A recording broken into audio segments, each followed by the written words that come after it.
In den üppigen Algonquin-Wäldern Kanadas lebt eine hochträchtige Luchsdame ruhig und allein. In den letzten Tagen der Schwangerschaft ist sie schwach und fast unfähig zu jagen.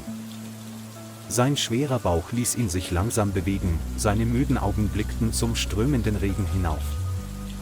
Der anhaltende Hunger ließ den Luchs rücksichtslos über den Pfad kriechen, um ein paar Essensreste zu finden. Doch der Schlamm war so dick, dass der Mann am Straßenrand zusammenbrach, zitternd und vergeblich schreiend. Es handelt sich um einen Forstweg, den vor allem an nassen Regentagen wie diesen kaum jemand benutzt. Der Luchs atmete schwer, die Augen waren halb geschlossen, als würde er sein grausames Schicksal akzeptieren. Gerade dann ertönte Motorengeräusch, ein Geländewagen näherte sich von weitem. Der verängstigte Luchs versuchte zu schreien, in seinen Augen blitzte ein letzter Hoffnungsschimmer auf. Der Wagen hielt an. Die Tür öffnete sich, ein alter Mann mit weißem Bart stieg aus und näherte sich langsam. Er beugte sich neben den Luchs, legte ihm sanft die Hand auf den Kopf und tätschelte ihn sanft. Der pensionierte Arzt Arthur Whitmore lebt allein in einer einfachen Blockhütte am Waldrand. Als er den ungewöhnlich großen Bauch des Luchses sah, wurde ihm klar, dass er dringend Hilfe brauchte.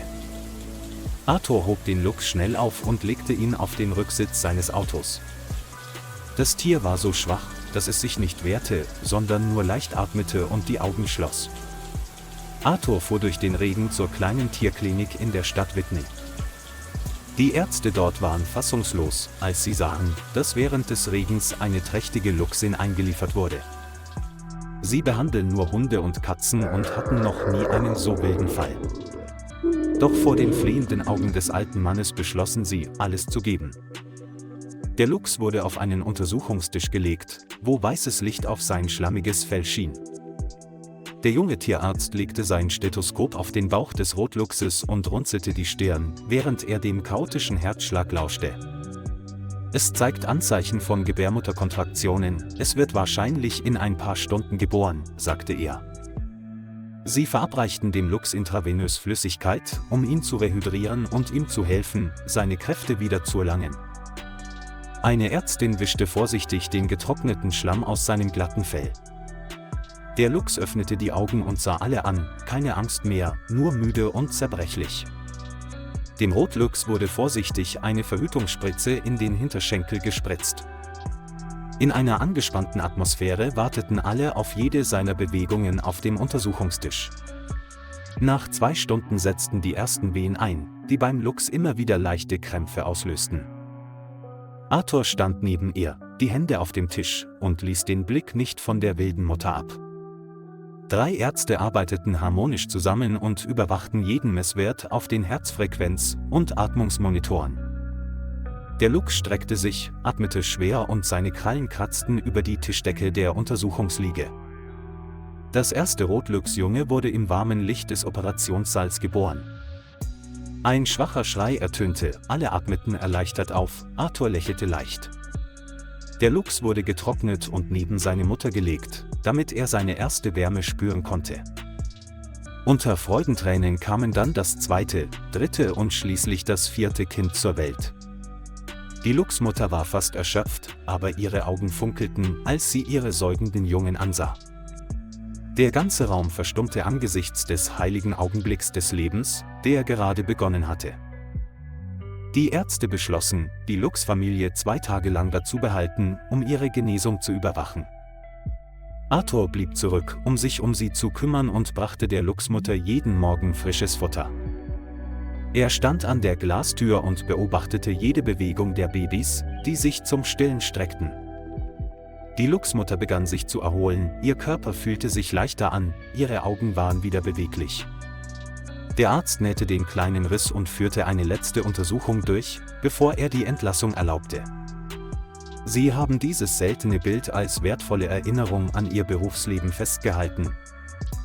Arthur trug die Luchsmutter vorsichtig, während die Ärzte die Babys in einem gepolsterten Korb hielten.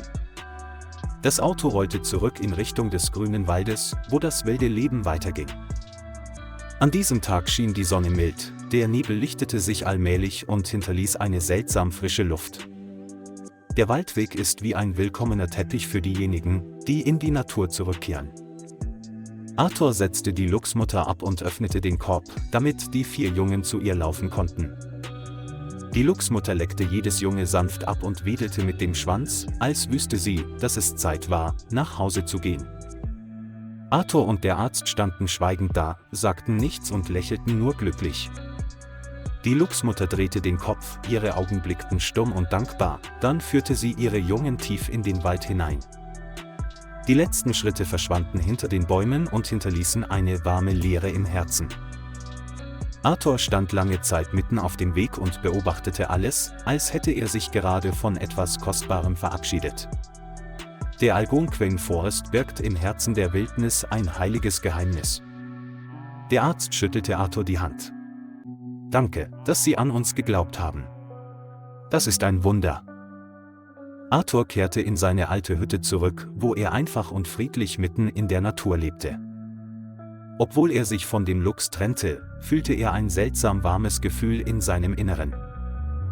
Er putzte das Zimmer und wischte den Schlamm vom Auto, als wolle er eine vertraute Spur hinterlassen. Durch das Fenster blickte er tief in den Wald und hoffte, sie eines Tages wiederzusehen. Das Leben normalisierte sich allmählich wieder, doch die Erinnerung an den Luchs blieb im Herzen präsent. Er hängte ein Foto einer Luchsfamilie ans Feuer, ein Symbol für starkes Leben. 2 Monate später, an einem nebligen Morgen, trank Arthur Kaffee an seinem üblichen Holztisch. Plötzlich hörte er ein seltsames Geräusch vor dem Fenster, ein leichtes Kratzgeräusch auf dem Holz. Er drehte sich um und erstarrte eine Luchsmutter und ihre 4 Jungen standen da und sahen ihn an. Da war sie, unverkennbar die Familie, die er gerettet hatte. Die Luchsmutter sah ihn an, ihre Augen waren nicht misstrauisch, sondern voller Freundlichkeit. Die Kinder rannten auf der Veranda herum, sprangen und spielten, als würden sie einen alten Verwandten begrüßen. Arthur öffnete langsam die Tür, stieg aus und setzte sich, seine Hände zitterten vor Erregung. Die Luchsmutter kam näher, verbeugte sich vor ihm und rieb zum Dank leicht ihre Beine. Ein Baby kletterte auf seinen Schoß und seine unschuldigen Augen brachten ihn trotz seiner Tränen zum Lachen. Arthur öffnete den Kühlschrank und nahm etwas frisches Fleisch heraus, um es mit den Kindern zu teilen. Die Kinder saßen in Reihen da und warteten brav wie Kätzchen auf das Abendessen. Er nahm einen Besen und fegte die Veranda, um sie für einen perfekten ersten Besuch sauber zu machen. Die Luchsmutter saß neben ihm, ihr Blick war entspannt, nicht mehr so wild wie zuvor. An den darauffolgenden Nachmittagen kam es häufig vor, dass die Luchsfamilie auftauchte und wieder verschwand. Sie kommen wie eine Brise, bleiben wie eine Wolke, bringen aber immer Freude. Er begann, ein Tagebuch über seine wundersamen Begegnungen mit ihnen zu führen. Außerdem benannte er jeden Welpen nach seiner Fellfarbe und Persönlichkeit. Sa, Maple, Rust und Flick wie kleine, lebendige Stücke Natur. Arthur empfindet sein Alter als weniger einsam als zuvor. Jedes Mal, wenn er das Geräusch von kratzendem Holz hörte, flatterte sein Herz, als würde er einen Verwandten treffen. Die Geschichte von Arthur und seiner Luchsfamilie verbreitete sich wie eine schöne Legende in der Region. Die Leute nannten ihn der Förster, den Mann mit dem Herzen so weich wie Moos. Arthur verbrachte den Rest seiner Tage in der Wildnis, mit wilden Freunden aus dem tiefen Wald. Und bei jedem Sonnenuntergang wartete er, im goldenen Licht war die vertraute Silhouette des Luchses zu sehen. Lieber Freund, vielen Dank, dass Sie sich die Zeit genommen haben, das ganze Video anzuschauen.